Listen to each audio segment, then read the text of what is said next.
Salut à tous, j'espère que vous allez bien. Je voulais prendre un moment pour vous parler directement, parce que ça fait maintenant 4 mois que je n'ai pas publié, et je vous dois une explication. Je tiens d'abord à m'excuser sincèrement pour cette absence. Ce n'était pas prévu, mais j'avais besoin de prendre du recul, de me recentrer, et surtout de revenir avec quelque chose de plus solide, plus réfléchi, et surtout plus utile pour vous. Pendant ces mois, je n'ai pas arrêté de penser à la chaîne. Au contraire, j'ai travaillé en silence pour améliorer le contenu, clarifier la direction et vous proposer des vidéos qui ont vraiment de la valeur. Et aujourd'hui, je suis de retour. Un retour plus sérieux, plus engagé et avec une vision beaucoup plus claire. On reprend ensemble et cette fois, on va aller encore plus loin. Merci à ceux qui sont restés. Merci pour votre patience et merci pour votre soutien. C'est maintenant que tout commence. Sur la chaîne La Voix des livres rares, nous allons aujourd'hui parler d'un livre très important, mais que beaucoup de personnes ne connaissent pas vraiment. L'économie du bien-être d'Arthur Cecil Pigou. Ce livre a été écrit à une époque où le monde changeait très vite. Les usines se développaient partout, les villes grandissaient rapidement, et l'économie prenait une place de plus en plus importante dans la vie des gens. En même temps, les écarts entre les riches et les pauvres devenaient plus visibles, et l'idée principale qui guidait les décisions économiques était souvent la même: produire plus, gagner plus et faire du profit. Dans ce contexte, Pigou pose une question simple, mais qui dérange profondément. À quoi sert réellement l'économie? Est-ce que son rôle est seulement de produire toujours plus de richesses? Ou est-ce qu'elle doit avant tout améliorer la vie des êtres humains? Cette question peut sembler évidente, mais en réalité, peu de personnes prennent vraiment le temps d'y réfléchir. Beaucoup d'économistes voient l'économie comme un système de chiffres. Ils parlent de croissance, de statistiques, de performance, de production. Tout est mesuré, calculé, comparé. Mais dans cette logique, on oublie souvent quelque chose d'essentiel: les êtres humains. Pigou refuse complètement cette vision froide et mécanique. Pour lui, l'économie ne doit pas être un simple outil pour accumuler des richesses. Elle doit avoir un objectif clair, un objectif humain. Améliorer la vie des gens, réduire les souffrances sociales, créer un bien-être partagé. Autrement dit, l'économie ne doit pas être une fin en soi. Elle doit être un moyen au service de la société. Dans cette vidéo, nous allons comprendre une idée très forte. Une idée qui change complètement notre façon de voir le monde. Une société peut devenir très riche, tout en échouant humainement. Aujourd'hui, on entend souvent parler de croissance économique, de performance, de réussite. Les pays se comparent entre eux à travers leur production, leurs chiffres, leur développement. Tout semble indiquer que plus une société produit, plus elle réussit. Mais quand on regarde de plus près, une autre réalité apparaît. On voit des personnes stressées, fatiguées, parfois perdues. On voit des inégalités qui continuent d'augmenter.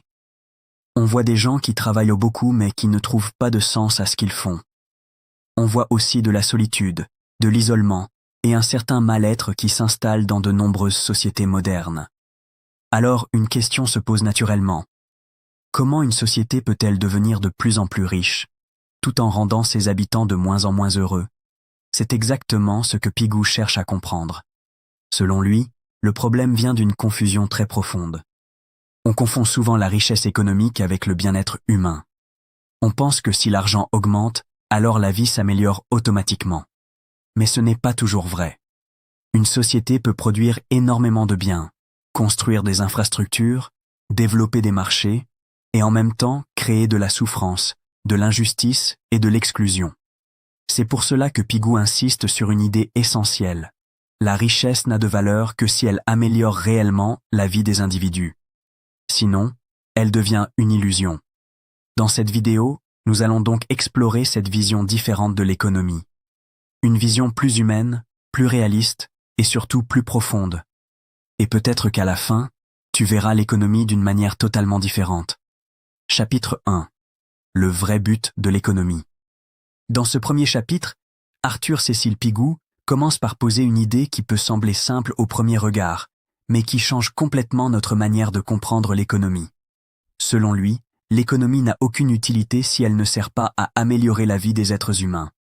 Autrement dit, produire plus, gagner plus ou faire croître les chiffres n'a pas de valeur en soi si cela ne rend pas réellement la vie meilleure. Cette idée paraît évidente, mais en réalité, elle est souvent ignorée dans la manière dont les sociétés fonctionnent aujourd'hui. Pigou nous invite à nous poser une question essentielle à chaque fois que l'on parle d'économie, de travail, de production ou de décision politique. Est-ce que cela améliore vraiment la vie des gens? Est-ce que cela permet aux individus de vivre mieux, avec plus de sécurité, plus de dignité, plus de sérénité? Si la réponse est non, alors, selon lui, cette activité économique n'a pas de sens profond, même si elle semble efficace sur le papier. Ce qui rend cette réflexion particulièrement importante, c'est que beaucoup de personnes associent encore le bien-être uniquement à l'argent. On pense souvent que plus une personne gagne de l'argent, plus elle est heureuse. Pourtant, Pigou explique que le bien-être est beaucoup plus large que cela. Il ne se limite pas à la richesse matérielle. Il inclut des éléments essentiels de la vie humaine que l'on ne peut pas toujours mesurer avec des chiffres. Le bien-être comprend par exemple la santé physique et mentale. Une personne peut gagner beaucoup d'argent, mais si elle est constamment stressée, épuisée ou malade, peut-on vraiment dire qu'elle va bien? De la même manière, la sécurité joue un rôle fondamental. Vivre dans la peur, dans l'incertitude ou dans l'instabilité réduit fortement la qualité de vie, même si les revenus sont élevés. Pigou insiste aussi sur la dignité humaine. Chaque individu a besoin de se sentir respecté, reconnu et utile dans la société. Lorsque les conditions de travail ou de vie détruisent ce sentiment, le bien-être disparaît, même si les indicateurs économiques restent positifs. À cela s'ajoute la stabilité, qui permet aux personnes de se projeter dans l'avenir sans angoisse permanente. Enfin, les relations humaines sont essentielles. L'amitié, la famille, les liens sociaux donnent du sens à la vie et participent directement au bien-être. C'est pour cette raison que Pigou affirme qu'une économie peut sembler performante, mais en réalité produire des effets négatifs sur la vie des gens. Une société peut afficher une croissance économique forte, créer de la richesse, développer ses infrastructures, tout en générant du stress, de la solitude, de la fatigue et des tensions sociales. Dans ce cas, l'économie ne remplit pas son rôle. Elle devient même un facteur de souffrance. Une autre idée importante que Pigou remet en question dans ce chapitre concerne la croyance, selon laquelle les intérêts individuels suffisent à créer le bien commun. Cette idée est très répandue. Elle repose sur le principe que si chacun cherche son propre avantage, alors, au final, toute la société en bénéficie. Mais Pigou montre que cette vision est trop simpliste. Dans la réalité, les actions individuelles peuvent produire des effets négatifs sur les autres. Par exemple, une entreprise peut chercher à augmenter ses profits en réduisant les coûts, mais cela peut entraîner de mauvaises conditions de travail, de la précarité ou même des dommages pour l'environnement. Ce qui est bénéfique pour un acteur peut donc être nuisible pour d'autres. De la même manière, certaines décisions peuvent créer des inégalités. Lorsque les richesses sont concentrées entre les mains d'un petit groupe, une grande partie de la population peut se retrouver en difficulté même si l'économie globale semble bien fonctionner. Cela crée des tensions, de la frustration et un sentiment d'injustice qui affecte le bien-être collectif. Pigou parle aussi de dégâts invisibles. Ce sont des conséquences qui ne se voient pas immédiatement et qui ne sont pas toujours prises en compte dans les calculs économiques. Par exemple, le stress, l'épuisement mental ou la perte de sens dans le travail ne sont pas mesurés dans les statistiques économiques, mais ils ont un impact réel sur la vie des individus. Ces effets invisibles peuvent s'accumuler avec le temps et affaiblir toute la société. C'est pour cela que Pigou insiste sur un point fondamental. Le bien-être collectif ne se construit pas automatiquement. Il ne suffit pas de laisser les individus agir librement en espérant que tout s'équilibre naturellement. Il est nécessaire de prendre en compte les conséquences réelles des actions économiques et de réfléchir à leur impact sur l'ensemble de la société. Dans cette perspective, l'économie ne doit pas être vue comme un système autonome qui fonctionne seul, guidé uniquement par des règles de marché ou des intérêts individuels. Elle doit être pensée comme un outil au service de l'être humain.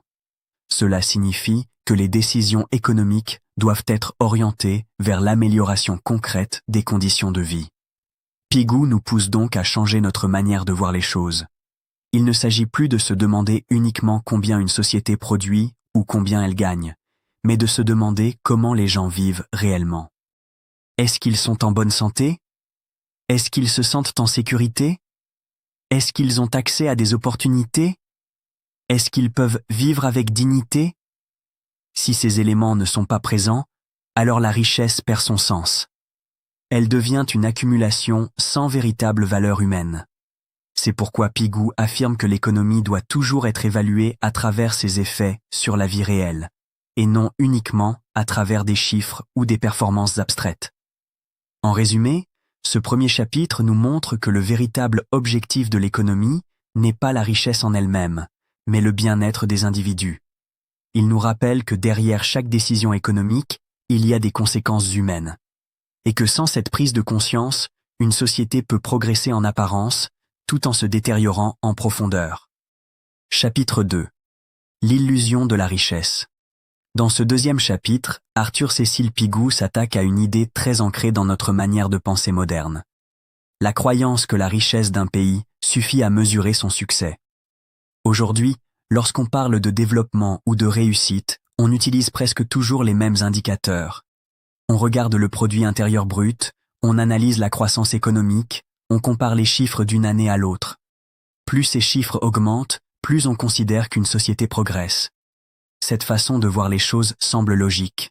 Mais Pigou nous explique qu'elle est profondément trompeuse. Selon lui, ces indicateurs ne montrent qu'une partie de la réalité.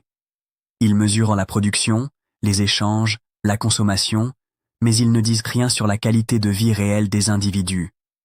Ils donnent une image globale, souvent impressionnante, mais ils cachent ce que les gens vivent au quotidien. C'est là que se trouve le cœur du problème. Une société peut afficher de bons résultats économiques tout en connaissant une détérioration du bien-être humain. Pigou nous invite à regarder plus loin que les apparences. Il montre qu'un pays peut produire davantage de biens, générer plus de revenus et consommer plus de ressources, tout en devenant plus fragile sur le plan humain. Derrière les chiffres, il peut y avoir du stress, de la fatigue, de l'isolement et un sentiment général de mal-être. Ce paradoxe est au centre de sa réflexion. Comment peut-on être plus riche et pourtant vivre moins bien? Pour comprendre cela, il faut d'abord reconnaître les limites des indicateurs économiques. Le produit intérieur brut, par exemple, additionne la valeur de tout ce qui est produit et échangé dans un pays. Cela inclut les biens, les services, les investissements et les dépenses publiques. Mais ce calcul ne fait aucune différence entre ce qui améliore réellement la vie et ce qui la détériore. Une catastrophe naturelle peut augmenter le PIB à cause des travaux de reconstruction. Une hausse des maladies peut faire croître l'activité économique à travers les dépenses de santé. Dans ces cas-là, les chiffres augmentent, mais la situation humaine se dégrade. Pigou souligne que ces indicateurs ne mesurent que ce qui est visible et quantifiable. Ils ignorent tout ce qui ne peut pas être facilement transformé en chiffres. Or, une grande partie du bien-être humain repose sur des éléments invisibles. La fatigue mentale, par exemple, n'apparaît dans aucun tableau économique. Pourtant, elle affecte profondément la qualité de vie. De plus en plus de personnes vivent sous pression, avec un rythme de vie intense, des exigences élevées et peu de temps pour se reposer. Cette réalité n'est pas prise en compte dans les statistiques, mais elle est bien réelle. La solitude est un autre élément souvent ignoré. Dans des sociétés pourtant riches et développées, de nombreuses personnes se sentent isolées.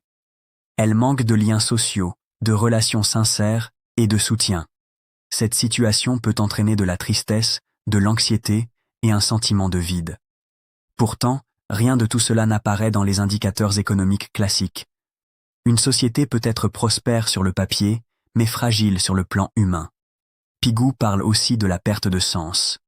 Beaucoup de personnes travaillent, produisent et participent à l'économie, mais sans réellement comprendre pourquoi elles le font. Le travail devient une obligation, une routine, parfois même une source de souffrance. Lorsque l'activité économique ne donne plus de sens à la vie, le bien-être diminue, même si les revenus augmentent. Cette dimension est essentielle, mais elle est totalement absente des mesures économiques traditionnelles. Les inégalités représentent également un aspect important de cette illusion. Les chiffres globaux peuvent donner l'impression que tout le monde profite de la croissance, alors qu'en réalité, les richesses peuvent être concentrées entre les mains d'une minorité. Une partie de la population peut s'enrichir rapidement, tandis qu'une autre lutte pour satisfaire ses besoins essentiels. Cette situation crée des tensions, de la frustration et un sentiment d'injustice. Pourtant, ces déséquilibres ne sont pas toujours visibles dans les indicateurs globaux. Pigou insiste sur le fait que la richesse moyenne d'un pays ne reflète pas forcément la réalité vécue par ses habitants. Deux sociétés peuvent avoir le même niveau de richesse, mais des niveaux de bien-être très différents selon la manière dont cette richesse est répartie et utilisée. Ce qui compte, ce n'est pas seulement combien une société produit, mais comment cette production influence la vie des individus. Il met également en garde contre une autre forme d'illusion, celle qui consiste à croire que produire plus signifie forcément vivre mieux. Dans de nombreux cas, l'augmentation de la production s'accompagne d'une intensification du travail, d'une pression constante et d'une dégradation des conditions de vie. Les individus travaillent plus longtemps, avec plus de contraintes, ce qui peut nuire à leur santé physique et mentale. Le temps libre diminue, les relations sociales se fragilisent, et l'équilibre entre vie professionnelle et vie personnelle devient difficile à maintenir. Dans cette logique, une société peut créer une abondance matérielle tout en générant une pauvreté intérieure. Les individus possèdent plus de biens, mais ils se sentent moins satisfaits. Ils ont accès à plus de services, mais ils sont plus fatigués et plus stressés. Cette contradiction montre que la richesse matérielle ne suffit pas à garantir le bien-être. Pigou propose donc de repenser la manière dont on mesure le succès d'une société. Il ne s'agit pas de rejeter complètement les indicateurs économiques, mais de reconnaître leurs limites. Il est nécessaire d'intégrer d'autres dimensions, plus proches de la réalité humaine. La santé, la qualité des relations sociales, la stabilité émotionnelle, le sentiment de sécurité et la possibilité de se projeter dans l'avenir sont autant d'éléments qui doivent être pris en compte. Selon lui, une véritable économie du bien-être doit s'intéresser à la vie réelle des individus. Elle doit chercher à comprendre ce que les gens ressentent, comment ils vivent et quelles sont leurs difficultés. Elle doit aller au-delà des chiffres pour analyser les effets concrets des décisions économiques. Cela implique de changer de perspective et de donner plus d'importance à la qualité de vie qu'à la simple accumulation de richesses. Pigou nous montre ainsi que la richesse peut être trompeuse. Elle peut donner l'impression de progrès, alors qu'en réalité, elle masque des problèmes profonds. Une société peut sembler forte et prospère, mais être fragile sur le plan humain. Elle peut avancer en apparence, tout en s'éloignant de ce qui fait réellement la valeur d'une vie. Ce chapitre nous pousse à remettre en question nos idées reçues. Il nous invite à ne plus confondre richesse et bien-être. Il nous rappelle que les chiffres ne racontent pas toute l'histoire et qu'il est essentiel de regarder ce qui se passe réellement dans la vie des gens. En comprenant cela, on réalise que le véritable progrès ne se mesure pas seulement en termes économiques, mais aussi en termes humains. En définitive, Pigou nous montre qu'une société peut être riche sans être heureuse. Et que si l'on veut construire un monde plus équilibré, il faut apprendre à voir au-delà des apparences et à redonner à l'économie son véritable objectif, améliorer la vie des êtres humains. Chapitre 3. Le marché a ses limites. Dans ce troisième chapitre, Arthur Cécile Pigou s'attaque à une idée très répandue dans le monde économique. La croyance selon laquelle le marché, laissé libre, serait capable de s'équilibrer tout seul et de produire naturellement les meilleurs résultats pour tout le monde. On entend souvent dire que si chacun agit dans son propre intérêt, alors l'ensemble du système va s'ajuster et créer un équilibre bénéfique pour la société. Cette idée est séduisante, car elle donne l'impression qu'il suffit de laisser les choses fonctionner librement pour que tout se passe bien. Mais Pigou explique que cette vision est une illusion. Selon lui, le marché n'est pas une entité intelligente ou consciente. Il ne réfléchit pas, il ne ressent rien, et il ne se soucie pas du bien-être des individus. Le marché fonctionne selon des règles simples. Il répond à des prix, à des intérêts privés et à des opportunités de profit. Il ne fait aucune différence entre ce qui est bon pour l'être humain et ce qui peut lui nuire. Autrement dit, le marché n'a pas de morale. Il ne cherche pas à améliorer la vie des gens. Il ne cherche pas à réduire la souffrance ou à créer de la justice sociale. Son seul objectif est de favoriser ce qui est rentable. Tout ce qui permet de gagner de l'argent est encouragé, et tout ce qui ne génère pas de profit est souvent ignoré, même si cela est essentiel pour le bien-être humain. C'est là que se situe le problème principal. Lorsque le profit devient le critère dominant, ce qui est humain passe au second plan. Une activité peut être rentable, mais avoir des conséquences négatives sur la société. Par exemple, une entreprise peut augmenter ses bénéfices en réduisant les salaires, en augmentant la pression sur les travailleurs ou en négligeant leur bien-être. Elle peut aussi polluer l'environnement pour diminuer ses coûts ou produire des biens qui nuisent à la santé. Dans tous ces cas, l'entreprise peut apparaître comme performante d'un point de vue économique, alors qu'elle crée des dommages importants sur le plan humain. Pigou insiste sur le fait que le marché ne distingue pas la nature des richesses qu'il produit. Il ne fait pas la différence entre une richesse qui améliore la vie des gens et une richesse qui la détériore. Tant qu'une activité génère du profit, elle est considérée comme positive dans la logique du marché. Cela signifie qu'un système économique peut encourager des comportements nuisibles simplement parce qu'ils sont rentables. Un autre aspect important de cette réflexion concerne les conséquences invisibles des actions économiques. Le marché valorise ce qui peut être mesuré et vendu, mais il ignore ce qui ne peut pas être facilement quantifié. La souffrance psychologique, par exemple, n'a pas de prix sur le marché. Le stress, l'épuisement, l'angoisse ou la perte de sens ne sont pas comptabilisés dans les bilans économiques. Pourtant, ces éléments ont un impact réel sur la vie des individus. Lorsque ces coûts ne sont pas pris en compte, ils ne disparaissent pas pour autant. Ils sont simplement déplacés. Ce sont les individus, les familles et la société dans son ensemble qui en supportent les conséquences. Une entreprise peut réduire ses coûts en imposant des conditions de travail difficiles, mais ce sont les travailleurs qui paient le prix à travers leur santé et leur bien-être. Le marché continue de fonctionner comme si ces pertes n'existaient pas, alors qu'elles sont bien réelles. Pigou parle ici d'un phénomène important, le transfert des coûts. Les bénéfices sont souvent concentrés entre les mains de ceux qui profitent de l'activité économique, tandis que les conséquences négatives sont réparties sur l'ensemble de la société. Cela crée un déséquilibre profond. Certains gagnent beaucoup, tandis que d'autres subissent les effets sans avoir choisi de participer à ces décisions. Il remet également en question l'idée selon laquelle les échanges sur le marché sont toujours justes parce qu'ils sont libres. En théorie, un échange est considéré comme équitable si les deux parties y consentent. Mais dans la réalité, les situations sont souvent plus complexes. Les rapports de force peuvent être déséquilibrés. Une personne peut accepter un travail difficile ou mal payé parce qu'elle n'a pas d'autre choix. Dans ce cas, l'échange est légal, mais il n'est pas forcément juste. Le marché ne s'interroge pas sur ces situations.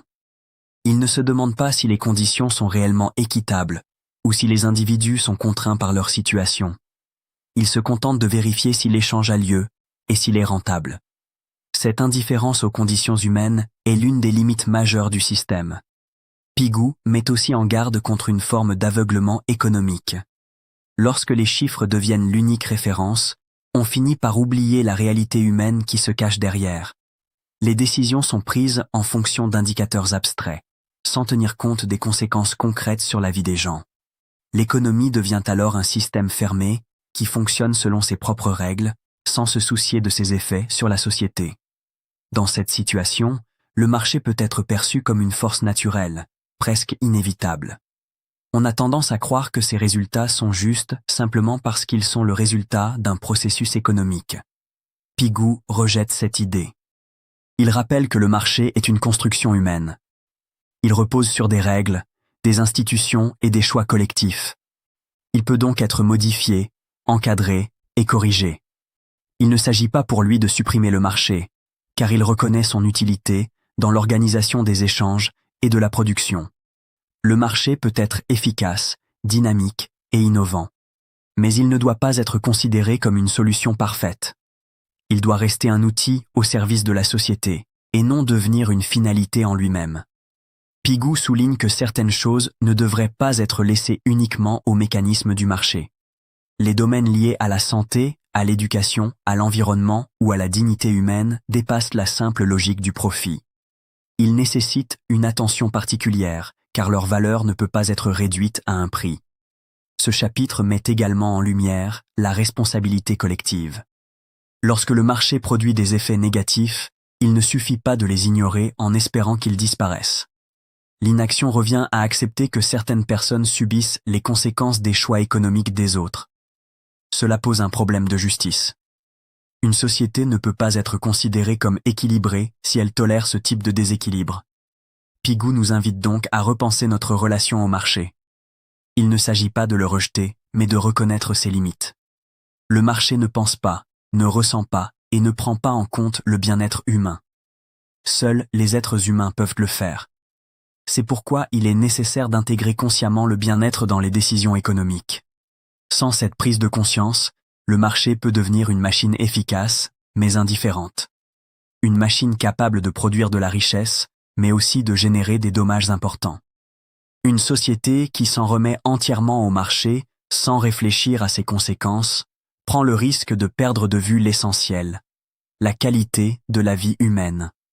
En résumé, Pigou nous montre que le marché a des limites claires. Il ne peut pas, à lui seul, garantir le bien-être collectif. Il doit être accompagné, encadré et orienté pour servir réellement les besoins humains. Sinon, il risque de favoriser ce qui est rentable au détriment de ce qui est juste, créant ainsi un système déséquilibré où la performance économique ne reflète pas la réalité humaine. Chapitre 4. Les coûts invisibles, externalités. Dans ce 4e chapitre, Arthur Cécile Pigou introduit une idée fondamentale pour comprendre les limites de l'économie moderne. Il explique que certaines décisions prises par des individus ou des entreprises ne concernent pas seulement ceux qui les prennent, mais ont aussi des conséquences sur toute la société. Ces conséquences ne sont pas toujours visibles immédiatement, et surtout, elles ne sont presque jamais prises en compte dans les calculs économiques classiques. Pourtant, elles existent bel et bien et influencent profondément la vie des gens. Pigou appelle ces effets des externalités. Ce terme peut sembler technique, mais l'idée est simple. Une externalité apparaît lorsqu'une action économique produit des effets sur d'autres personnes sans que ces effets soient inclus dans le prix ou dans le calcul de celui qui agit. Autrement dit, quelqu'un peut prendre une décision qui lui rapporte de l'argent, mais dont les conséquences négatives sont supportées par d'autres. Prenons un exemple concret. Une entreprise peut produire des biens à moindre coût en rejetant des déchets dans une rivière ou en polluant l'air. Cela lui permet d'augmenter ses profits, car elle réduit ses dépenses. Mais les conséquences de cette pollution ne sont pas supportées par l'entreprise elle-même. Ce sont les habitants qui vivent à proximité qui vont subir les effets, problèmes de santé, environnement dégradé, perte de qualité de vie. Dans ce cas, le profit est privé, mais le coût est collectif. Pigou insiste sur le fait que ce mécanisme est au cœur de nombreuses injustices économiques. Le marché, dans sa logique actuelle, ne prend en compte que ce qui peut être directement mesuré et échangé. Il valorise ce qui rapporte de l'argent et ignore ce qui ne se traduit pas par un prix. Les dommages causés à la société ne sont donc pas intégrés dans les décisions économiques. Cela crée un déséquilibre profond entre ce qui est rentable et ce qui est réellement bénéfique pour la collectivité. La pollution n'est qu'un exemple parmi d'autres. Pigou élargit cette réflexion à de nombreux domaines de la vie. Le stress au travail, par exemple, est une conséquence fréquente de certaines organisations économiques. Une entreprise peut chercher à augmenter sa productivité en imposant des objectifs très élevés, en réduisant les pauses ou en augmentant la pression sur les employés. Cela peut améliorer les résultats financiers à court terme, mais les travailleurs peuvent en souffrir physiquement et mentalement. Fatigue, anxiété, épuisement. Ces effets ne sont pas visibles dans les bilans, mais ils ont un impact réel sur la vie des individus. De la même manière, la destruction de l'environnement est une externalité majeure. L'exploitation excessive des ressources naturelles, la déforestation, la pollution des sols ou de l'eau permettent souvent de générer des profits rapides. Mais ces actions compromettent l'avenir des générations futures. Elles dégradent les conditions de vie, réduisent la biodiversité et fragilisent les écosystèmes. Là encore, les bénéfices sont immédiats pour certains, mais les conséquences sont supportées par l'ensemble de la société, aujourd'hui et demain. Pigou souligne que ces effets ne sont pas pris en compte parce qu'ils ne sont pas directement visibles ou mesurables. Le marché ne calcule que ce qui peut être exprimé en termes monétaires. Or, la santé, le bien-être, la qualité de vie ou l'équilibre écologique ne peuvent pas être réduits à des chiffres simples. Cela ne signifie pas qu'ils sont moins importants. Au contraire, ce sont des éléments essentiels de la vie humaine. Le problème devient encore plus grave lorsque l'on comprend que ces coûts invisibles ne disparaissent pas. Ils sont simplement déplacés. Ils sont supportés par des personnes qui n'ont rien demandé et qui ne bénéficient pas des profits générés. Ce sont souvent les populations les plus vulnérables qui en souffrent le plus. Les personnes vivant dans des zones polluées, les travailleurs soumis à des conditions difficiles, les générations futures qui hériteront d'un environnement dégradé, tous paient le prix de décisions prises par d'autres. Pigou met en évidence une injustice fondamentale. Ceux qui profitent des activités économiques ne sont pas toujours ceux qui en subissent les conséquences. Cette situation crée un déséquilibre moral et économique. Une économie qui fonctionne de cette manière peut sembler efficace, mais elle est en réalité profondément injuste. Il introduit aussi une autre dimension importante, les externalités positives. Il ne s'agit pas seulement de conséquences négatives. Certaines actions peuvent avoir des effets bénéfiques pour la société sans que ces effets soient récompensés financièrement. Par exemple, une personne qui investit dans son éducation ou qui prend soin de sa santé contribue au bien-être collectif. Une population éduquée et en bonne santé améliore la stabilité sociale, la productivité et la qualité de vie globale. Pourtant, ces bénéfices ne sont pas toujours reconnus ou valorisés par le marché. Cela montre que le marché a une tendance naturelle à encourager certaines activités et à en négliger d'autres. Il peut favoriser ce qui est immédiatement rentable, même si cela est nuisible à long terme, et sous-estimer ce qui est bénéfique pour la société, mais moins rentable à court terme. Cette logique crée des déséquilibres qui s'accumulent avec le temps. Pigou insiste sur le fait que ces coûts invisibles sont souvent ignorés parce qu'ils ne sont pas immédiatement visibles. Les conséquences peuvent apparaître lentement, sur plusieurs années ou même plusieurs générations. Les dommages environnementaux, par exemple, peuvent prendre du temps avant de devenir évidents. Les effets psychologiques d'un travail difficile peuvent s'installer progressivement. Les fractures sociales peuvent se creuser silencieusement. Pendant ce temps, l'économie continue de fonctionner comme si tout allait bien. Cette situation crée une illusion d'efficacité. Le système semble performant parce qu'il produit des résultats visibles, mais il cache des problèmes profonds. Pigou montre que cette illusion peut être dangereuse, car elle empêche de voir les véritables enjeux. Une économie qui ignore ses coûts réels risque de créer des crises à long terme. Il va encore plus loin en affirmant que certains profits ne devraient pas être considérés comme positifs. Un profit obtenu en détruisant l'environnement, en exploitant des travailleurs ou en dégradant la santé des individus n'est pas un progrès. Pourtant, dans la logique du marché, ce profit est valorisé de la même manière qu'un autre. Cette absence de distinction est l'une des grandes limites du système. Pigou met en lumière un mécanisme essentiel. Le marché tend à privatiser les gains et à socialiser les pertes.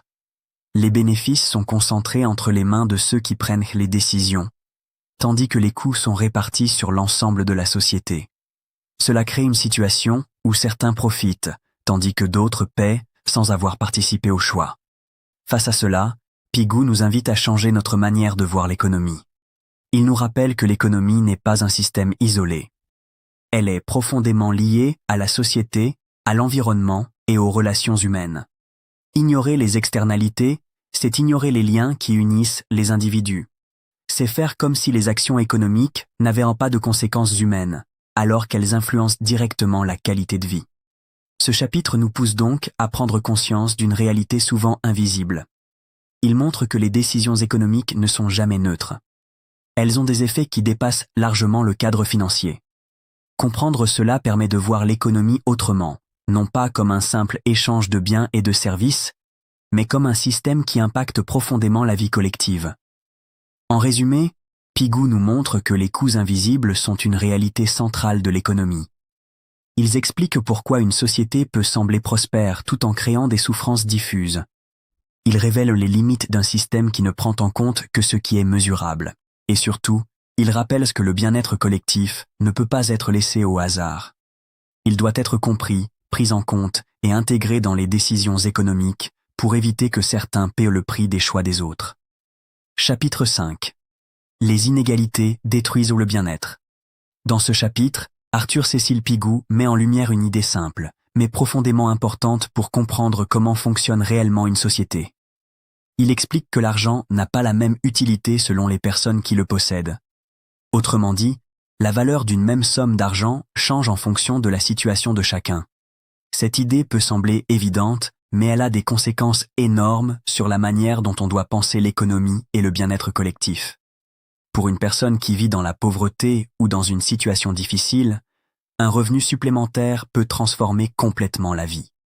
Cela peut permettre de mieux se nourrir, de se soigner, d'envoyer ses enfants à l'école, de vivre dans un logement plus digne ou simplement de réduire l'angoisse quotidienne. Dans ce cas, l'argent n'est pas un simple confort, il est essentiel.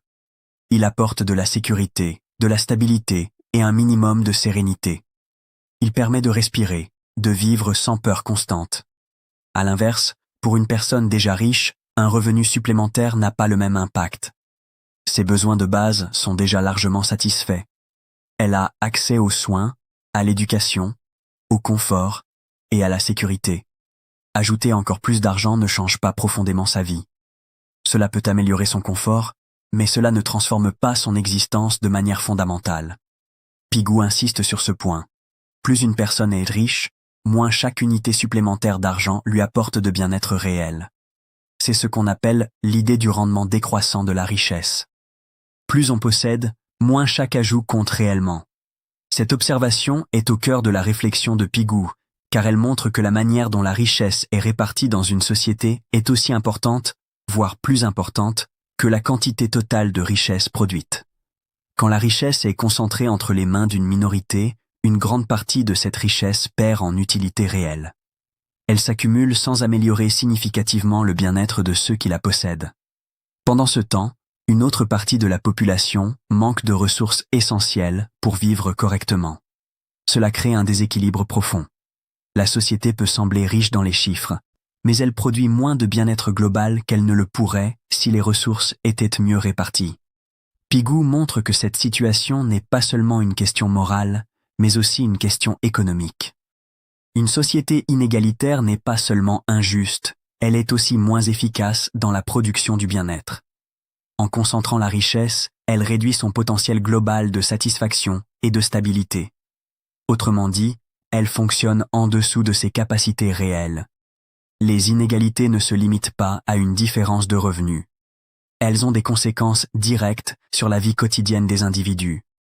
Elles créent du stress, car ceux qui manquent de ressources vivent dans l'incertitude permanente. Ils ne savent pas s'ils pourront payer leurs besoins essentiels, faire face à un imprévu ou assurer leur avenir. Cette pression constante affecte la santé mentale, la confiance et la capacité à se projeter dans le futur. Elle crée aussi de la frustration. Dans une société où les écarts sont très visibles, les individus comparent leur situation à celle des autres. Même si leurs conditions s'améliorent légèrement, ils peuvent ressentir un sentiment de manque en voyant l'écart qui les sépare des plus riches. Cette comparaison permanente alimente un sentiment d'injustice et d'insatisfaction. Le problème n'est plus seulement le niveau de vie, mais la perception de l'écart. Avec le temps, ces tensions deviennent sociales. Une société très inégalitaire voit apparaître des divisions profondes entre les groupes. Les individus ne vivent plus dans les mêmes réalités, ne partagent plus les mêmes expériences, ni les mêmes préoccupations. Cela fragilise le lien social. La confiance diminue, la coopération devient plus difficile et les conflits peuvent apparaître plus facilement. Pigou insiste sur le fait qu'une société ne peut pas rester stable si ces écarts deviennent trop importants. Une société inégalitaire devient fragile, car elle repose sur un équilibre instable. Les tensions accumulées peuvent se transformer en crises économiques, sociales ou politiques. Le manque de cohésion rend le système plus vulnérable face aux chocs et aux changements. Il explique aussi que les inégalités ont un impact sur l'ensemble de la société, pas seulement sur les plus pauvres. Même les personnes riches vivent dans un environnement influencé par ces déséquilibres. Une société fragmentée est plus difficile à gérer, plus coûteuse à maintenir et moins agréable à vivre. Les ressources doivent être utilisées pour gérer les conséquences des inégalités, sécurité, santé, conflits sociaux. Cela réduit la qualité de vie globale. Pigou ne dit pas que toute forme d'inégalité est forcément mauvaise. Il reconnaît que certaines différences peuvent exister, notamment pour récompenser les efforts, les compétences ou les responsabilités. Mais il met en garde contre les écarts excessifs. Lorsque les inégalités deviennent trop grandes, et surtout lorsqu'elles deviennent permanentes, elles bloquent les opportunités. Dans une société très inégalitaire, les chances de réussite ne sont plus les mêmes pour tous. L'accès à l'éducation, à la santé ou aux opportunités économiques dépend de plus en plus de la position de départ. Cela empêche de nombreux individus de développer leur potentiel. La société perd alors des talents, des idées et des capacités qui auraient pu contribuer à son développement. Cela crée aussi un sentiment d'injustice profond. Lorsque les individus ont l'impression que les règles ne sont pas équitables, qu'ils n'ont pas les mêmes chances que les autres, la confiance dans le système diminue. Ils peuvent devenir désengagés, résignés ou en colère. Ce climat affecte l'ensemble de la société et réduit sa capacité à avancer de manière collective. Un autre point important soulevé par Pigou est la perception du bien-être. Le bien-être ne dépend pas uniquement de ce que l'on possède, mais aussi de la manière dont on se situe par rapport aux autres. Dans une société très inégalitaire, même les personnes qui ne sont pas pauvres peuvent ressentir un mal-être en raison des écarts visibles. Cette comparaison permanente crée une insatisfaction chronique.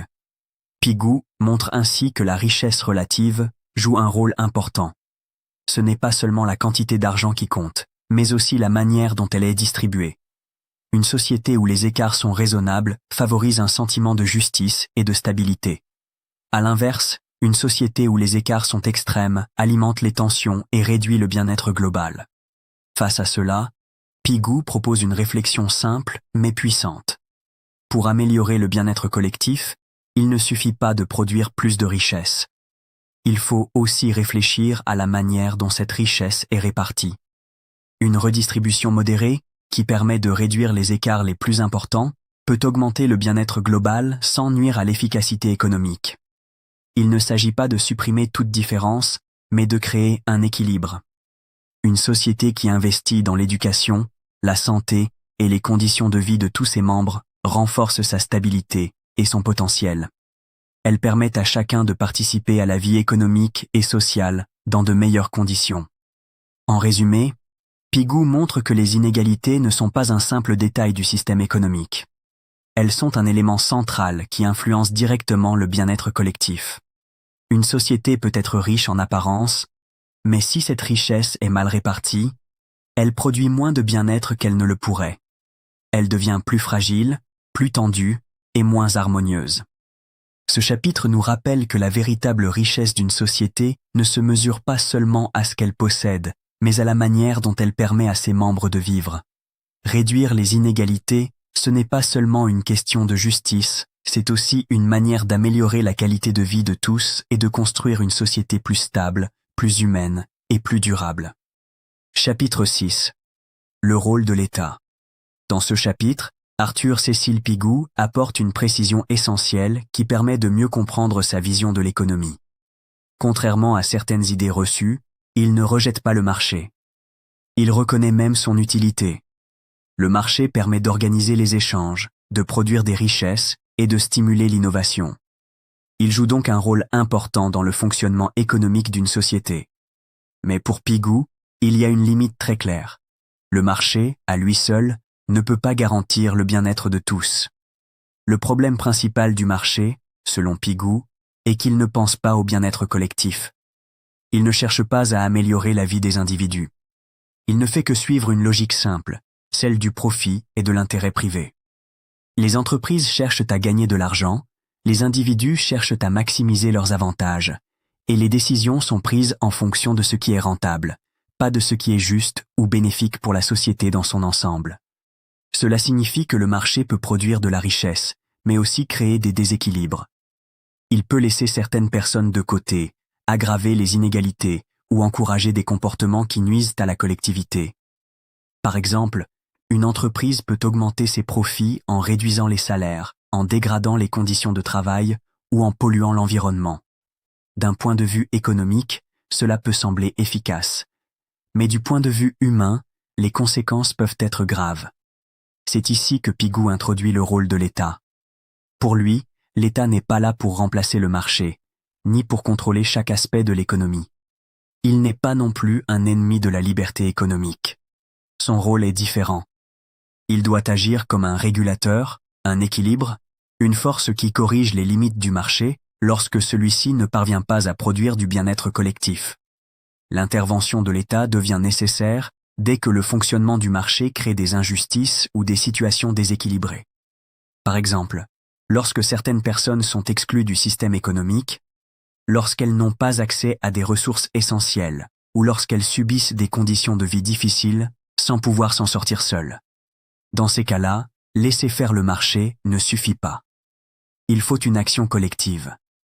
Pigou insiste sur le fait que cette intervention ne doit pas être excessive. L'État ne doit pas tout diriger, ni étouffer l'initiative individuelle. Il ne doit pas empêcher les entreprises de fonctionner ou les individus d'entreprendre. Au contraire, il doit créer un cadre dans lequel ces activités peuvent se développer tout en respectant le bien-être de la société. Cela signifie que l'État doit trouver un équilibre. Trop d'intervention peut freiner l'économie, réduire l'innovation et créer des inefficacités. Mais pas assez d'intervention peut laisser se développer des injustices profondes et des déséquilibres dangereux. Le défi est donc de savoir quand et comment intervenir de manière juste et efficace. L'un des rôles principaux de l'État est de corriger les injustices. Dans une économie de marché, les résultats ne sont pas toujours équitables. Certaines personnes peuvent accumuler beaucoup de richesses, tandis que d'autres restent dans la précarité. Ces écarts ne sont pas toujours liés au mérite ou à l'effort. Ils peuvent être liés à des circonstances, à des inégalités de départ ou à des situations que les individus ne contrôlent pas. Dans ce contexte, l'État doit agir pour rétablir un minimum d'équité. Cela peut passer par des politiques de redistribution, par des aides sociales ou par des services publics accessibles à tous. L'objectif n'est pas de rendre tout le monde égal, mais de garantir que chacun puisse vivre dignement et avoir accès à des opportunités réelles. Un autre rôle essentiel de l'État est de protéger les plus vulnérables. Dans toute société, certaines personnes sont plus exposées aux difficultés. Il peut s'agir de personnes malades, âgées, sans emploi ou vivant dans des conditions précaires. Le marché ne prend pas naturellement en charge ces situations, car elles ne sont pas rentables. Pourtant, ignorer ces individus revient à fragiliser l'ensemble de la société. Pigou considère que protéger les plus faibles n'est pas seulement un devoir moral, mais aussi une nécessité économique. Une population en difficulté génère des coûts sociaux importants, comme des problèmes de santé, des tensions sociales ou une baisse de la productivité globale.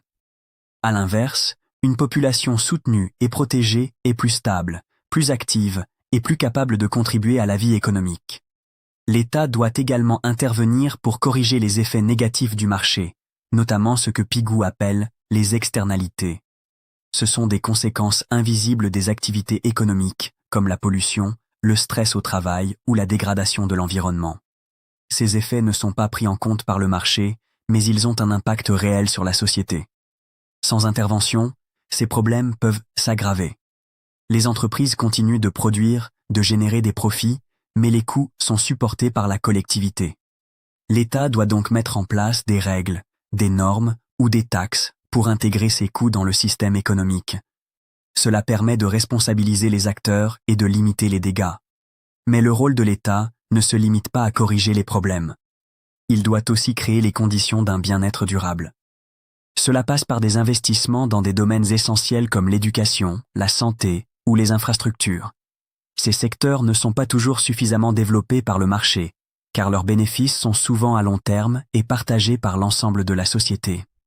Par exemple, investir dans l'éducation permet de former des individus plus compétents, plus autonomes et plus capables de participer à l'économie. Investir dans la santé améliore la qualité de vie, réduit les coûts liés aux maladies et renforce la stabilité sociale. Ces actions contribuent directement au bien-être collectif. Pigou insiste aussi sur le rôle de l'État comme garant de la stabilité. Une économie fonctionne mieux lorsqu'il existe des règles claires, justes et appliquées de manière cohérente. les individus et les entreprises ont besoin de confiance pour investir, travailler et coopérer. Si les règles sont instables ou injustes, cela crée de l'incertitude et freine le développement. L'État doit donc assurer un cadre stable, où les lois sont respectées et où chacun sait à quoi s'attendre. Cette stabilité est un élément essentiel du bien-être, car elle réduit l'angoisse et permet aux individus de se projeter dans l'avenir. Cependant, Pigou met aussi en garde contre les dérives possibles de l'intervention publique. L'État n'est pas parfait. Il peut être inefficace, bureaucratique ou influencé par des intérêts particuliers. C'est pourquoi son action doit être réfléchie, mesurée et basée sur une évaluation réelle de ses effets. Une politique publique doit toujours être jugée en fonction de son impact sur le bien-être. Si une intervention ne produit pas d'amélioration réelle, elle doit être corrigée ou abandonnée. L'objectif n'est pas d'intervenir pour intervenir, mais d'agir de manière utile et pertinente. En résumé, Pigou propose une vision équilibrée du rôle de l'État. Il ne s'agit ni de laisser le marché agir seul, ni de tout confier à l'État. Il s'agit de combiner les deux, en utilisant les forces du marché tout en corrigeant ses limites. L'État devient alors un acteur essentiel pour garantir que l'économie reste au service de l'homme. Ce chapitre nous rappelle que le bien-être collectif ne peut pas être laissé au hasard. Il doit être construit, protégé et guidé. Le marché peut produire de la richesse, mais sans intervention, cette richesse ne bénéficie pas toujours à tous. L'État joue donc un rôle clé pour transformer cette richesse en amélioration réelle de la vie des individus. Au final, Pigou nous invite à dépasser les oppositions simples entre liberté et intervention. La vraie question n'est pas de choisir entre l'État et le marché, mais de comprendre comment organiser leurs relations pour servir au mieux la société.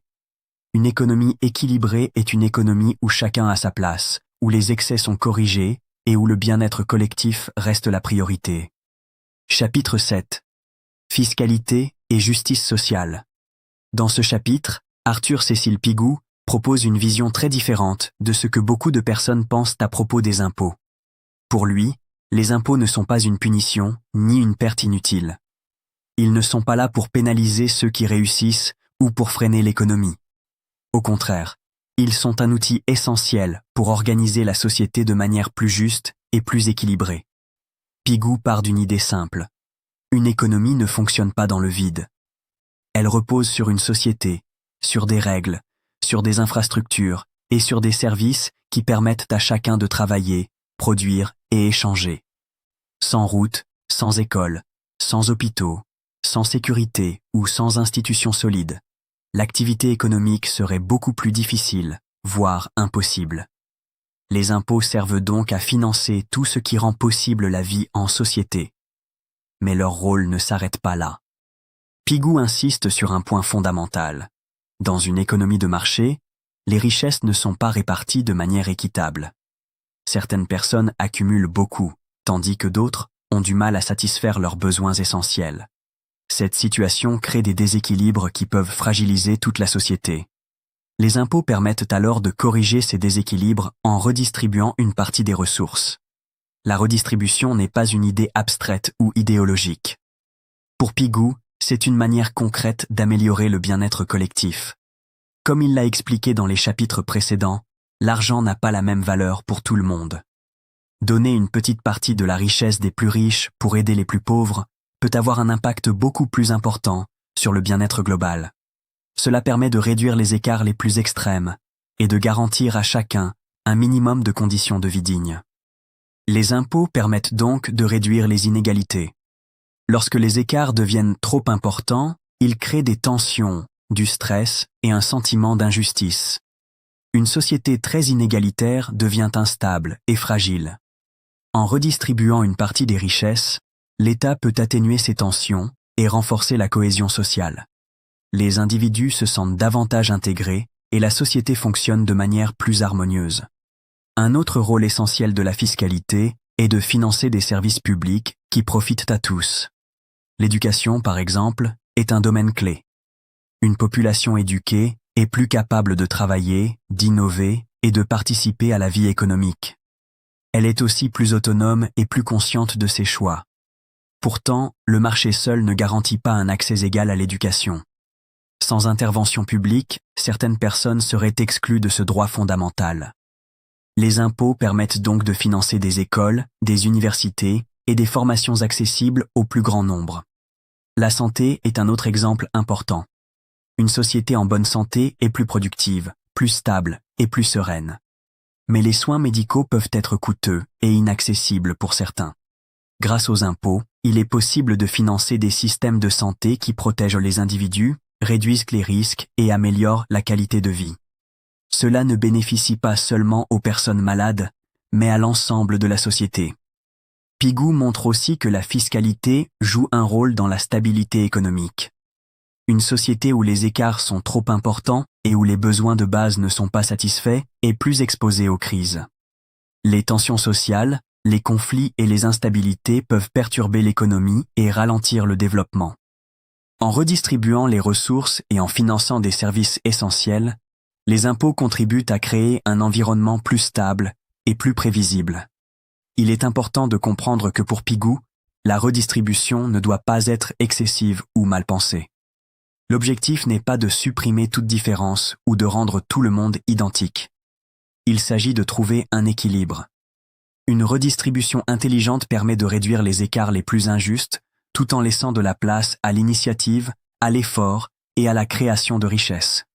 Elle doit encourager la participation de chacun à la vie économique, sans décourager ceux qui entreprennent. Pigou insiste également sur le fait que la fiscalité peut influencer les comportements. Elle peut encourager certaines activités utiles à la société et décourager celles qui lui nuisent. Par exemple, des taxes peuvent être utilisées pour limiter la pollution ou pour financer des projets qui améliorent la qualité de vie. Dans ce sens, les impôts ne sont pas seulement un moyen de collecter de l'argent, mais aussi un outil pour orienter l'économie dans une direction plus bénéfique. Un autre point important dans la réflexion de Pigou est la notion de responsabilité collective. Dans une société, les individus ne vivent pas de manière isolée. Ils dépendent les uns des autres, même sans s'en rendre compte. Les impôts rappellent cette réalité. Ils montrent que chacun participe, à sa manière, au fonctionnement de la société. Ceux qui ont plus contribuent davantage, non pas par contrainte, mais parce qu'ils bénéficient aussi d'un système qui leur a permis de réussir. Pigou voit donc la fiscalité comme un moyen de renforcer le lien social. Lorsque les règles sont justes et transparentes, les individus comprennent mieux leur rôle et acceptent plus facilement de contribuer. Cela crée un sentiment de solidarité et d'appartenance. À l'inverse, une fiscalité perçue comme injuste peut provoquer de la méfiance et affaiblir la cohésion sociale. Il souligne aussi que la justice sociale n'est pas seulement une question morale, mais un élément essentiel du bon fonctionnement économique. Une société plus juste est une société où les individus ont confiance dans les institutions, où ils sont motivés à participer et où ils peuvent développer leur potentiel. Cette confiance est un facteur clé de stabilité et de croissance à long terme. Pigou rappelle également que la redistribution ne doit pas se limiter à donner de l'argent. Elle doit permettre aux individus d'améliorer durablement leur situation. Cela passe par l'accès à l'éducation, à la santé, à l'emploi et à des conditions de vie dignes. L'objectif est de donner à chacun les moyens de participer activement à la société, pas simplement de compenser les inégalités. Dans cette perspective, les dépenses publiques ne sont pas un coût inutile, mais un investissement. Investir dans l'humain permet de réduire les problèmes à long terme, comme la pauvreté, les maladies ou les tensions sociales. Cela crée un cercle vertueux où la société devient plus stable, plus productive et plus équilibrée. Pigou met aussi en garde contre une vision trop simpliste de la fiscalité. Il ne s'agit pas seulement de prendre aux riches pour donner aux pauvres. Il s'agit de construire un système qui maximise le bien-être collectif. Chaque décision fiscale doit être réfléchie en fonction de son impact réel sur la société. Une bonne politique fiscale est celle qui améliore la qualité de vie globale, pas celle qui suit des règles rigides sans tenir compte des conséquences. En résumé, Pigou propose une vision claire et équilibrée de la fiscalité. Les impôts ne sont pas une sanction, mais un outil. Ils permettent de réduire les inégalités, de financer des services essentiels, de stabiliser la société et d'orienter l'économie vers des objectifs plus humains. Une redistribution bien pensée augmente le bien-être global, car elle utilise les ressources de manière plus efficace et plus juste. Ce chapitre nous invite à changer notre regard sur les impôts. Au lieu de les voir comme une contrainte, il faut les comprendre comme un élément essentiel du fonctionnement d'une société.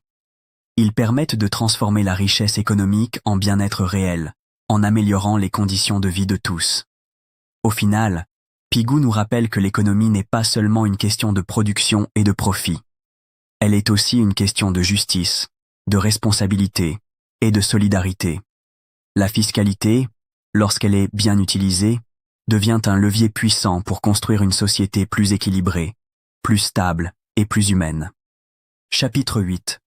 Le travail et la dignité humaine.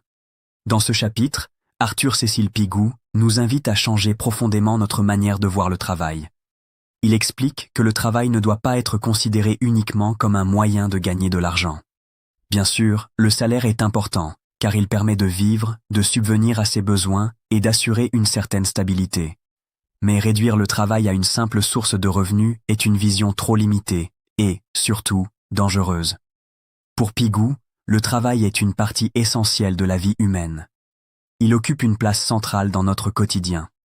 Il influence notre santé, notre état d'esprit, nos relations avec les autres et notre manière de voir le monde. Le travail peut donner un sentiment d'utilité, de reconnaissance et de satisfaction. Il peut permettre à une personne de se sentir importante, de contribuer à la société et de construire une identité. Mais pour que cela soit possible, certaines conditions doivent être respectées. Le problème, selon Pigou, apparaît lorsque le travail perd cette dimension humaine.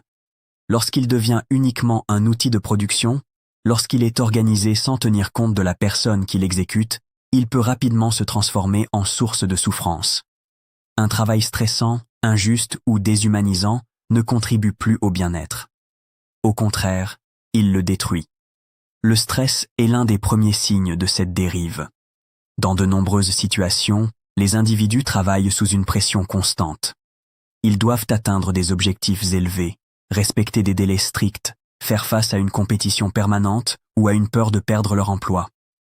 Cette pression peut sembler normale dans une logique de performance, mais elle a des conséquences importantes sur la santé mentale et physique.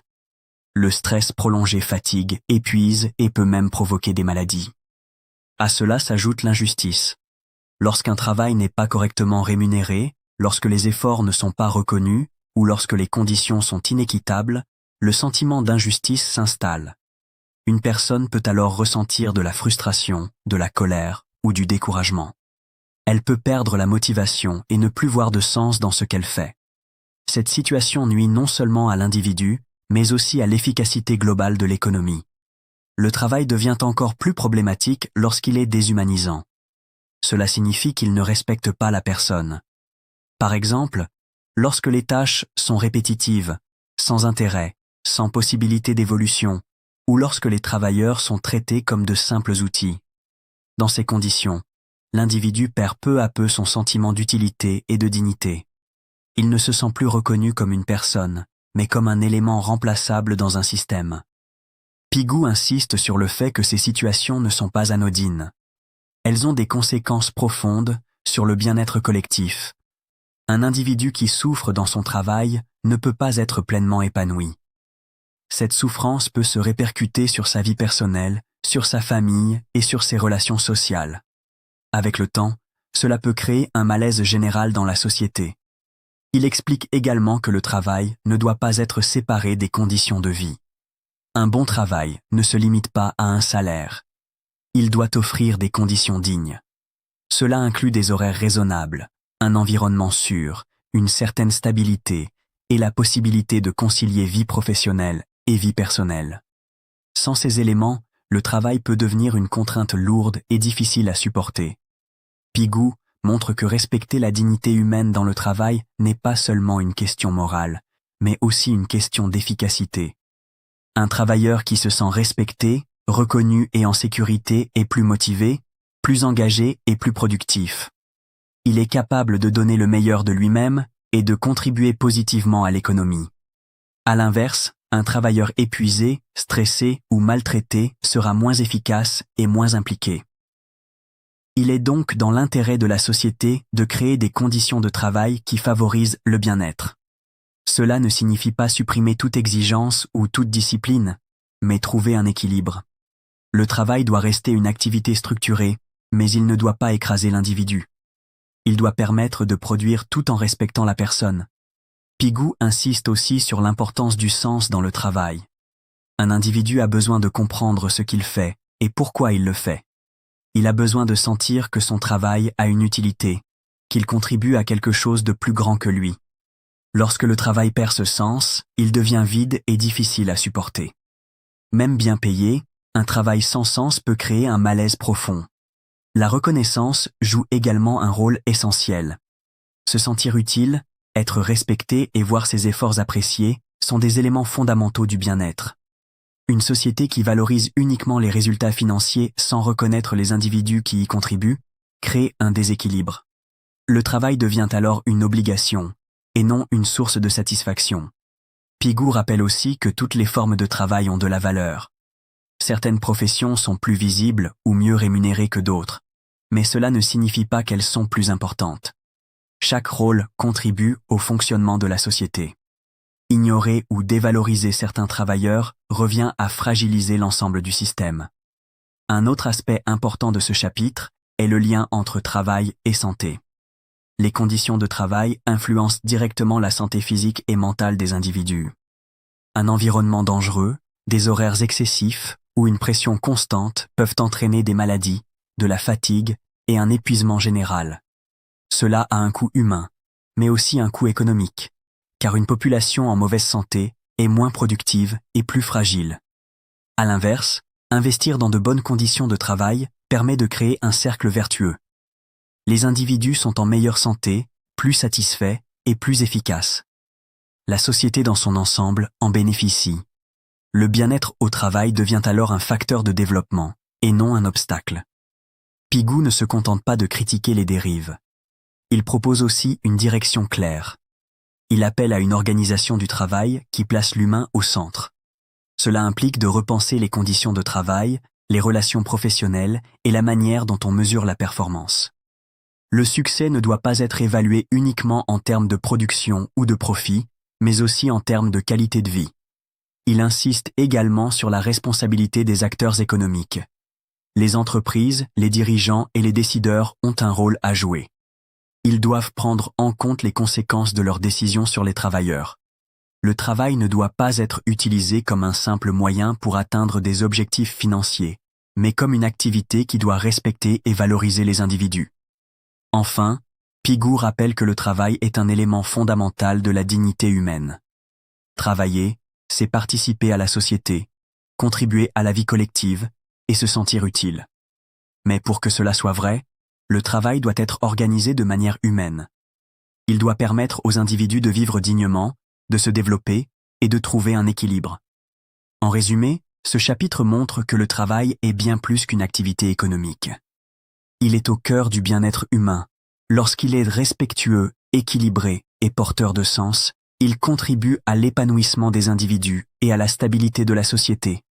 Mais lorsqu'il devient stressant, injuste ou déshumanisant, il produit l'effet inverse et détruit progressivement le bien-être. Pigou nous invite donc à repenser le travail, non pas comme une simple obligation ou une source de revenus, mais comme une dimension essentielle de la vie humaine. Respecter la dignité dans le travail, c'est construire une économie plus juste, plus stable et plus humaine. Chapitre 9. Penser au futur. Dans ce chapitre, Arthur Cécile Pigou nous pousse à réfléchir à une réalité que beaucoup ignorent ou sous-estiment. Il explique que les décisions économiques ne concernent pas seulement le présent. Chaque choix que nous faisons aujourd'hui a des conséquences directes sur le futur. Cela peut sembler évident, mais dans la pratique, de nombreuses décisions sont prises sans réellement tenir compte de leurs effets à long terme. Pigou insiste sur une idée centrale. Une économie qui se concentre uniquement sur le court terme devient dangereuse. Lorsqu'on cherche seulement des résultats immédiats, on oublie souvent les conséquences futures. On privilégie les gains rapides, les profits immédiats et les solutions faciles, sans se demander ce que cela va produire demain. Cette manière de penser peut donner l'impression d'être efficace, mais elle cache souvent des problèmes qui apparaissent plus tard. Le premier domaine où cette logique est visible est l'environnement. Une économie tournée vers le court terme peut exploiter les ressources naturelles sans limite. Les entreprises peuvent produire plus vite et à moindre coût, mais en détruisant la nature. La pollution de l'air, de l'eau et des sols, la déforestation ou l'épuisement des ressources sont des conséquences directes de décisions prises sans vision à long terme. Sur le moment, ces choix peuvent sembler rentables. Mais avec le temps, ils créent des dégâts difficiles à réparer. Pigou montre que ces dommages ne sont pas seulement écologiques. Ils ont aussi un impact sur la vie humaine. Une dégradation de l'environnement affecte la santé, la qualité de vie et la sécurité des populations. Les générations futures héritent alors d'un monde plus fragile, plus instable et plus difficile à vivre. Autrement dit, en cherchant à gagner aujourd'hui, on peut appauvrir demain. Mais la réflexion de Pigou ne s'arrête pas à l'environnement. Il parle aussi de la société dans son ensemble. Une économie basée sur le court terme peut fragiliser les structures sociales. Par exemple, des politiques qui réduisent les coûts immédiats peuvent négliger des éléments essentiels comme l'éducation, la santé ou la cohésion sociale. Sur le moment, cela peut donner l'impression de faire des économies. Mais à long terme, cela crée des problèmes beaucoup plus graves. Une société qui n'investit pas dans l'éducation prépare un avenir moins compétent et moins innovant. Une société qui néglige la santé crée des populations plus vulnérables. Une société qui ignore les inégalités accumule des tensions qui peuvent se transformer en crise. Pigou montre que ces choix ne sont jamais neutres. Ils construisent de l'avenir, parfois de manière invisible. Il insiste aussi sur le fait que les crises économiques sont souvent le résultat de décisions prises sans vision à long terme. Lorsque les acteurs économiques cherchent uniquement le profit immédiat, ils peuvent prendre des risques excessifs, créer des déséquilibres ou ignorer des signaux d'alerte. Ces comportements peuvent sembler efficaces pendant un temps, mais ils finissent par provoquer des instabilités. Une économie qui ne pense pas au futur devient instable. Elle avance rapidement, mais sans direction claire. Elle accumule des problèmes qui finissent par apparaître sous forme de crise. Pigou nous invite donc à comprendre que la stabilité économique dépend de la capacité à anticiper et à prévenir ces situations. Un autre point important dans ce chapitre est la responsabilité entre les générations. Pigou explique que nous ne vivons pas seulement pour nous-mêmes. Nous faisons partie d'une chaîne où chaque génération dépend des décisions de la précédente. Cela signifie que nous avons une responsabilité envers ceux qui viendront après nous. Si nous utilisons toutes les ressources aujourd'hui sans penser à demain, nous laissons aux générations futures un monde appauvri. Si nous prenons des décisions qui détruisent les conditions de vie, nous leur transmettons des problèmes qu'elles n'ont pas choisis. Cette idée est au cœur de la pensée de Pigou. Il rappelle que le progrès ne doit pas se faire au détriment de l'avenir. Penser au long terme ne signifie pas renoncer au présent. Cela signifie trouver un équilibre. Il ne s'agit pas de stopper toute activité économique ou de refuser le progrès. Il s'agit de réfléchir aux conséquences de chaque décision et de s'assurer qu'elles ne compromettent pas l'avenir. Une économie responsable est une économie qui sait concilier les besoins actuels avec les besoins futurs. Pigou met également en avant l'importance de l'investissement. Investir dans l'éducation, la santé, les infrastructures ou la protection de l'environnement permet de construire un avenir plus solide. Ces investissements peuvent sembler coûteux à court terme, mais ils produisent des bénéfices durables. Ils renforcent la société et améliorent la qualité de vie sur le long terme. Ils parlent aussi de la prudence. Prendre des décisions avec une vision à long terme demande de la réflexion et de la responsabilité. Il ne s'agit pas de choisir la solution la plus rapide, mais la plus durable. Cela demande parfois de faire des choix difficiles, de renoncer à certains gains immédiats pour éviter des pertes futures. Cette approche demande une certaine maturité, mais elle est essentielle pour construire une économie stable. Pigou insiste sur le fait que le vrai progrès ne se mesure pas uniquement par la croissance ou la richesse immédiate. Il se mesure par la capacité à maintenir et améliorer le bien-être dans le temps. Une société peut connaître une forte croissance pendant quelques années, mais si cette croissance détruit les bases de son équilibre, elle n'est pas durable. Le progrès réel est celui qui dure. C'est celui qui permet aux individus de vivre mieux aujourd'hui, mais aussi demain. C'est celui qui protège les ressources, renforce la société et crée des conditions de vie stables. Cette vision du progrès est plus exigeante, mais elle est aussi plus réaliste. Pigou nous invite donc à changer notre manière de penser. Au lieu de se concentrer uniquement sur le présent, il faut intégrer le futur dans chaque décision. Cela concerne les gouvernements, les entreprises, mais aussi les individus. Chacun a un rôle à jouer dans la construction de l'avenir. Il rappelle aussi que le bien-être ne peut pas être séparé du temps. Une décision qui améliore la situation aujourd'hui, mais qui crée des problèmes demain, n'est pas une bonne décision. Le bien-être doit être durable. Il doit s'inscrire dans le temps et résister au changement. En résumé, ce chapitre montre que l'économie ne peut pas être pensée uniquement dans l'instant. Elle doit intégrer une vision à long terme. Les décisions d'aujourd'hui construisent le monde de demain. Ignorer cette réalité revient à avancer sans direction et à créer des problèmes qui finiront par nous rattraper. Pigou nous rappelle que le vrai progrès est celui qui respecte cet équilibre. Il ne s'agit pas de produire plus à tout prix, mais de produire de manière responsable. Il ne s'agit pas de gagner rapidement, mais de construire durablement. Une économie qui pense au futur est une économie qui protège la vie, la société et les générations à venir. Au final, ce chapitre est un appel à la conscience. Il nous invite à regarder au-delà du présent, à réfléchir aux conséquences de nos choix et à agir avec responsabilité. Penser au futur, ce n'est pas un luxe, c'est une nécessité. C'est ce qui permet de transformer l'économie en un outil au service de la vie, aujourd'hui et pour demain. Chapitre 10. Une vision moderne. Dans ce dernier chapitre, Arthur Cécile Pigou apparaît plus actuel que jamais. Même si ses idées ont été développées il y a longtemps, elles semblent parfaitement adaptées au monde d'aujourd'hui.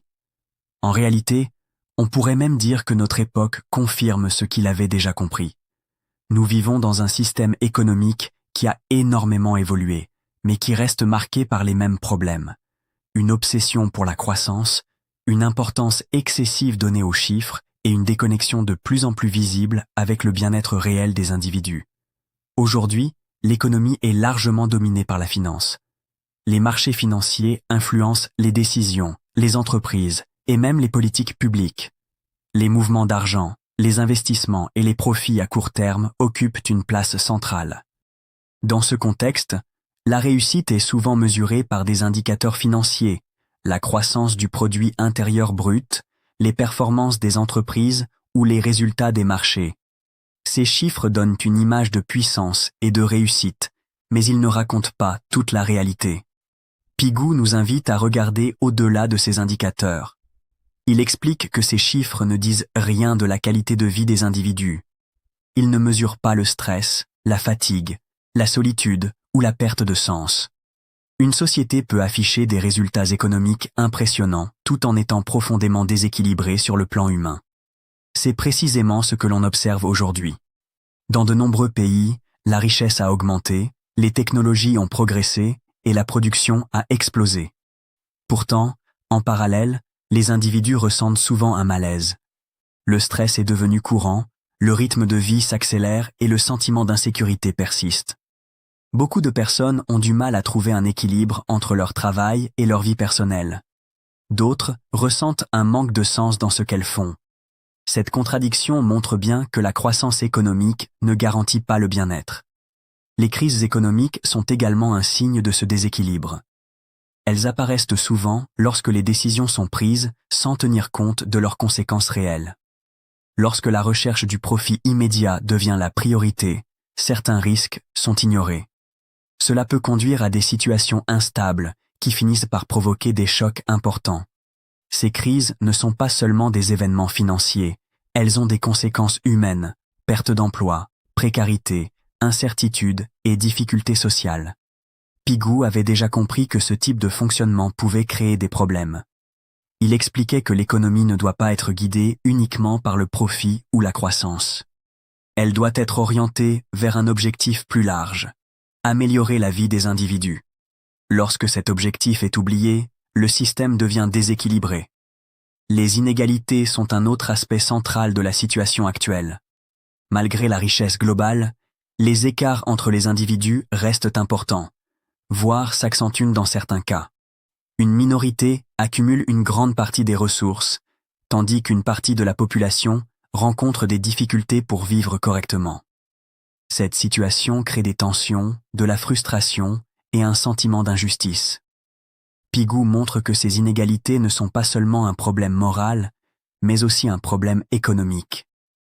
Une société très inégalitaire est plus fragile. Elle est moins stable et plus exposée aux conflits. Elle produit aussi moins de bien-être global, car les ressources ne sont pas utilisées de manière optimale. En d'autres termes, une société peut être riche en apparence, mais inefficace dans la production du bien-être. La perte de sens est également un élément important de ce chapitre.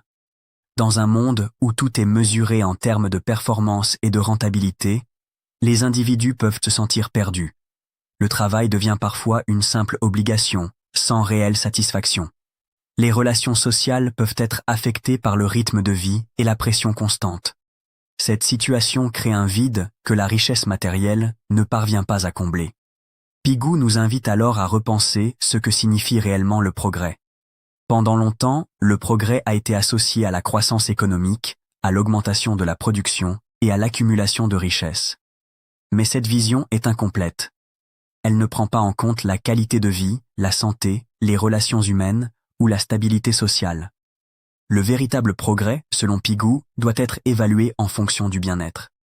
Il ne s'agit pas seulement de produire plus, mais de vivre mieux. Cela implique de prendre en compte des éléments qui ne sont pas toujours mesurables, mais qui sont essentiels. La sécurité, la dignité, la satisfaction personnelle, la cohésion sociale et le respect de l'environnement. Repenser le progrès signifie aussi changer les priorités. Il ne s'agit pas de rejeter la croissance ou la richesse, mais de les replacer à leur juste place. Ce sont des moyens, pas des objectifs en soi. L'objectif doit rester le bien-être humain. Lorsque cette logique est respectée, l'économie devient un outil au service de la société. Lorsqu'elle est oubliée, l'économie peut devenir une source de déséquilibre. Pigou souligne également le rôle des institutions dans cette transformation. Les gouvernements, les entreprises et les organisations ont une responsabilité importante. Ils doivent intégrer le bien-être dans leurs décisions, et pas seulement les résultats financiers. Cela peut passer par des politiques publiques adaptées, des régulations ou des choix stratégiques orientés vers le long terme. La question environnementale est un bon exemple de cette nécessité. Aujourd'hui, les défis écologiques sont de plus en plus visibles.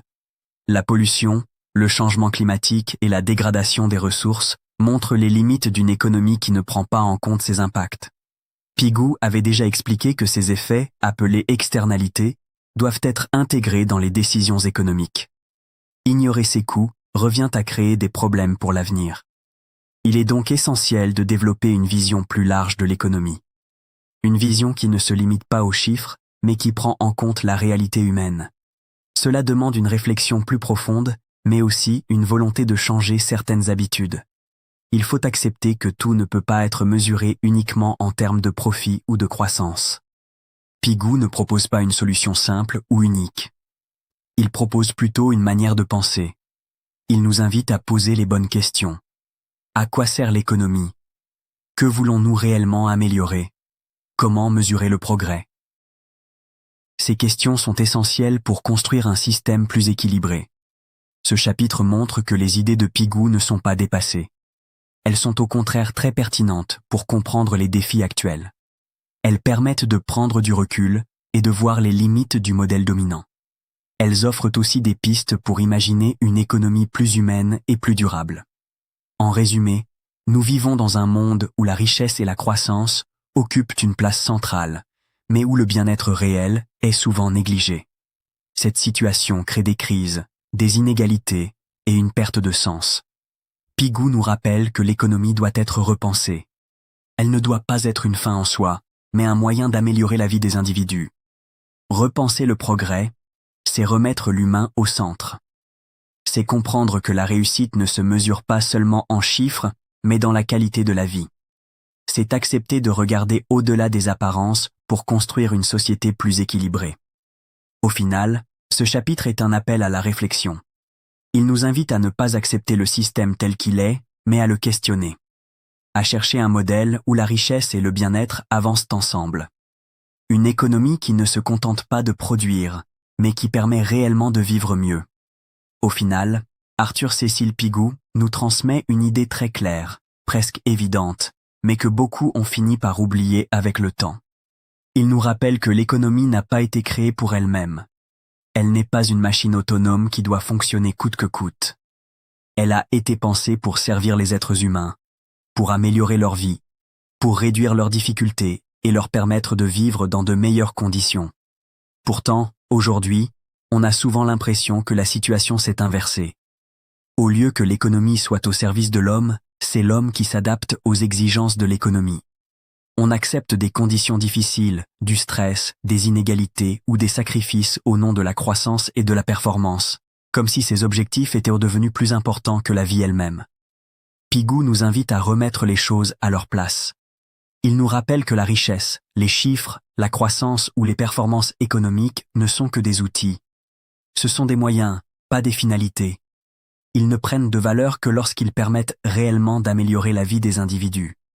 Une société peut produire énormément, accumuler des richesses et afficher des résultats impressionnants. Mais si cette richesse ne se traduit pas par une meilleure qualité de vie, alors elle perd son sens. Elle devient une illusion, une apparence de réussite qui cache un malaise plus profond. Il nous pousse aussi à regarder ce que l'on oublie trop souvent. Une société ne se résume pas à ses indicateurs économiques. Elle se construit autour de valeurs humaines essentielles. La dignité, par exemple, est un élément fondamental. Chaque individu doit pouvoir vivre dans le respect, sans être réduit à un simple outil de production. Lorsque les conditions de travail sont dégradantes, lorsque les personnes sont exploitées ou ignorées, la dignité disparaît. Et avec elle, une partie du bien-être. La justice est tout aussi importante. Une société où les écarts deviennent trop importants, où certains vivent dans l'abondance pendant que d'autres luttent pour survivre, finit par se fragiliser. Le sentiment d'injustice grandit, les tensions apparaissent et la confiance disparaît. Même si les chiffres sont bons, même si la croissance est là, une société injuste ne peut pas être considérée comme réellement réussie. Le bien-être, enfin, est au cœur de toute la réflexion de Pigou. Il ne se limite pas à l'argent ou au confort matériel. Il englobe la santé, la sécurité, les relations humaines, la stabilité émotionnelle et la possibilité de vivre sans peur constante. Une société peut être riche en apparence, mais si ses membres sont stressés, isolés ou insatisfaits, alors cette richesse ne suffit pas. Pigou nous montre que le véritable progrès ne peut pas être réduit à des chiffres. Les indicateurs économiques sont utiles, mais ils ne capturent pas la réalité humaine. Ils ne mesurent pas la qualité de la vie, ni la satisfaction des individus. Se concentrer uniquement sur ces chiffres, c'est risquer de passer à côté de l'essentiel. C'est croire que tout va bien parce que les statistiques sont positives, alors que la réalité vécue est différente. Le vrai progrès doit être évalué autrement. Il doit être mesuré par la manière dont les gens vivent au quotidien. Est-ce qu'ils se sentent en sécurité? Est-ce qu'ils ont accès à des soins, à une éducation, à des opportunités? Est-ce qu'ils peuvent construire leur avenir avec confiance? Est-ce qu'ils trouvent du sens dans leur vie et dans leur travail? Ce sont ces questions qui permettent de comprendre si une société avance réellement. Aujourd'hui, cette réflexion est plus importante que jamais. Le monde a changé, les technologies ont évolué, les économies se sont développées, mais les problèmes fondamentaux restent présents. Les crises économiques, les inégalités, la pression au travail ou la perte de sens montrent que quelque chose ne fonctionne pas pleinement. On continue de produire, d'innover et de croître, mais le bien-être ne suit pas toujours. C'est pour cela que Pigou nous pousse à nous poser une question différente. La vraie question n'est plus simplement de savoir comment produire plus ou comment gagner plus. Elle va au-delà de l'économie. Elle touche à la manière dont on organise notre société et à ce que l'on considère comme important. Elle nous oblige à réfléchir à nos priorités. Au fond, la question devient humaine. Quel type de société voulons-nous construire? Une société centrée uniquement sur la performance et le profit, ou une société qui place le bien-être au cœur de ses décisions? Une société qui valorise uniquement les résultats financiers, Ou une société qui reconnaît l'importance de la dignité, de la justice et de l'équilibre? Pigou ne donne pas une réponse toute faite, mais il nous donne une direction. Il nous invite à remettre l'humain au centre, à utiliser l'économie comme un outil et non comme une finalité, à mesurer le succès non pas seulement en chiffres, mais en qualité de vie. Cette approche demande de changer notre manière de penser, mais elle est essentielle pour construire un avenir plus stable et plus équilibré. En fin de compte, son message est simple, mais puissant.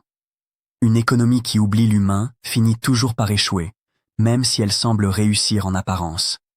À l'inverse, une économie qui place le bien-être au centre peut créer un progrès réel, durable et partagé. C'est cette vision qui donne du sens à l'ensemble de sa réflexion et qui reste, aujourd'hui encore, d'une grande actualité.